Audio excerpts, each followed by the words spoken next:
Locking vinyl plank is one of the easiest products to install. This overview will give you a good idea of what's involved. These are the materials you'll need to get started. The first thing you should do is lay out your unopened boxes of planks in the room at least 2 days before you start, so they can acclimate to the temperature and humidity. One of the great things about locking vinyl plank is that it can be installed over most existing floors with minimal preparation. But you'll still want to ensure the subfloor surface is smooth, flat, dry, clean, and solid. Remove any carpet staples or adhesive residue. Check for moisture, fill any large holes, and ensure screws are countersunk. Sand down any uneven spots over 5 millimeters. If you're replacing a vinyl floor installed prior to 1990, consult a professional beforehand. Before you start, you'll need to figure out how the entire floor will lay out in order to ensure the tiles on either side of the room are similar in size. Our full-length project guide will walk you through this simple process.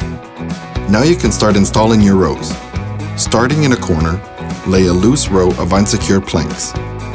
If they fit perfectly across the room, you're in luck.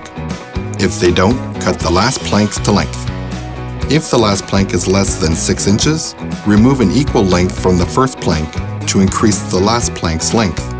To cut a plank, simply measure, mark,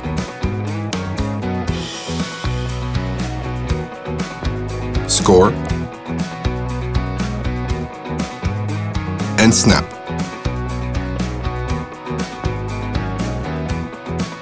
Install the first row with the tongue side facing the wall. Interlock the short ends or end joints by inserting the tongue into the grooves at an angle of roughly 10 to 20 degrees, and be sure to line up evenly. Allow a gap of at least 1/8 of an inch for expansion, which should be covered by molding. Be sure to keep the seams tight with no visible gaps between planks. If your seam or end joint isn't tight, slowly lift the top plank away and reattach it correctly. Start the second row with a plank cut at about 2/3 length. Interlock the long side of the plank tightly against the first row, again at a 10 to 20 degree angle. Interlock the next plank short side or end joint first, leaving it slightly away from the long side, and then lift the row sliding the short or end joint side to interlock the long side.